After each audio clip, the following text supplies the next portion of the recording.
The wild robot Chris Sanders द्वारा निर्देशित 2024 की एनिमेटेड फिल्म है जो पीटर ब्राउन के उपन्यास पर आधारित है। फिल्म की शुरुआत समुद्र में आए एक भयंकर तूफान से होती है, जिसके कारण रोज़म रोबोटों को ले जा रहा एक मालवाहक जहाज पलट जाता है। रोबोट युक्त टोकरियों को समुद्र में फेंक दिया जाता है, जिनमें से अधिकांश डूब जाती है या चट्टानों से टकराकर नष्ट हो जाती हैं। हालांकि एक टोकरा बहकर एक सुदूर निर्जन द्वीप पर आ जाता है। जंगली जानवर गलती से रोज़म यूनिट 7134 को सक्रिय कर देते हैं, जिसे रोज़ के नाम से जाना जाता है। भ्रमित होकर रोज़ द्वीप का अन्वेषण करता है, लेकिन अनजाने में स्थानीय वन्यजीवों को भयभीत कर देता है। संवाद करने और सहायता करने के उनके प्रयासों का प्रतिकूल प्रभाव पड़ता है, जिसके परिणामस्वरूप गलतफहमियां पैदा होती हैं और छोटी मोटी चोटें भी आती हैं।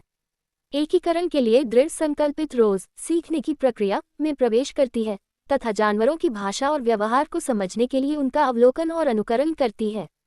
अनुकूलन की यह अवधि उसके लचीलेपन और जिज्ञासा को दर्शाती है, क्योंकि वह धीरे धीरे द्वीप की सामाजिक गतिशीलता को समझती है। थॉर्न नामक एक आक्रामक भूरे भालू से भागते समय रोज़ गलती से एक हंस के घोंसले को तोड़ देती है, जिससे केवल एक अंडा ही बचा रहता है। जिम्मेदारी महसूस करते हुए वह जीवित अंडे को शिकारियों से बचाती है, विशेष रूप से फिंक नामक एक धूर्त लोमड़ी से। अंडा फूटता है और बत्तख का बच्चा तुरंत रोज़ को अपनी मां समझकर उस पर छाप छोड़ देता है। अपनी आरंभिक अनिश्चितता के बावजूद रोज़ ने अपने बच्चे का नाम ब्राइटबिल रखा और उसे पालने का संकल्प लिया तथा मात्र ओब्ससम पिनकेटेल से पालन पोषण संबंधी सलाह ली। फिंक और अन्य जानवरों की सहायता से रोज़ अपने और ब्राइटबिल के लिए एक सुरक्षित घर बनाती है। ये सहयोगात्मक प्रयास द्वीप समुदाय के भीतर उसकी स्वीकृति की शुरुआत का प्रतीक है, क्योंकि वह सहयोग और मित्रता के मूल्यों को सीखती है। जैसे जैसे ब्राइटबिल बड़ा होता है, रोज़ उसे तैरने और उड़ने सहित जीवन रक्षा के आवश्यक कौशल सिखाती है। उनकी यात्रा चुनौतियों से भरी हुई है, जैसे कि ब्राइटबिल को अन्य हंसों से चिढ़ाने का सामना करना पड़ता है और किशोरावस्था के दौरान विद्रोही चरण का अनुभव करना पड़ता है। ब्राइटबिल को पता चलता है कि रोज़ ने अनजाने में उसके जैविक परिवार की मृत्यु का कारण बना। विश्वासघात महसूस करते हुए वह स्वयं को उससे दूर कर लेता है, जिससे क्षमा और समझ की मार्मिक खोज शुरू होती है। प्रवास के लिए ब्राइटबिल की तैयारी सुनिश्चित करने के लिए कृतसंकल्प रोज़ अनुभवी हंस नेता लॉन्गनेक और पेरेग्रीन बाज थंडरबोल्ट से मार्गदर्शन मांगता है।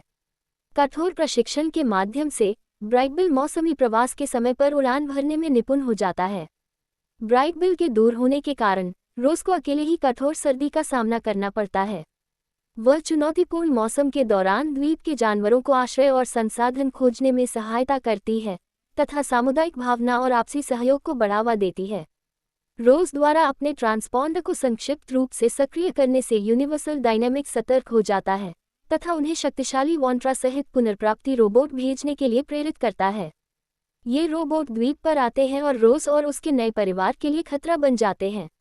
द्वीप के निवासी पुनर्प्राप्ति रोबोटों के खिलाफ रोज़ की रक्षा के लिए एकजुट होते हैं। एक भयंकर युद्ध शुरू होता है, जिसके परिणामस्वरूप वॉन्ट्रा और पुनर्प्राप्ति इकाइयां नष्ट हो जाती हैं, लेकिन महत्वपूर्ण बलिदान और जंगल में आग लग जाती है। द्वीप पर अपनी उपस्थिति से उत्पन्न होने वाले खतरे को समझते हुए रोज़ पुनर्प्राप्ति दल के बचे हुए सदस्यों के साथ वहां से चले जाने का निर्णय लेती है तथा ब्राइटबिल और उसके दोस्तों से वादा करती है कि वह सुरक्षित स्थान पर पहुंचने पर वापस लौट आएगी।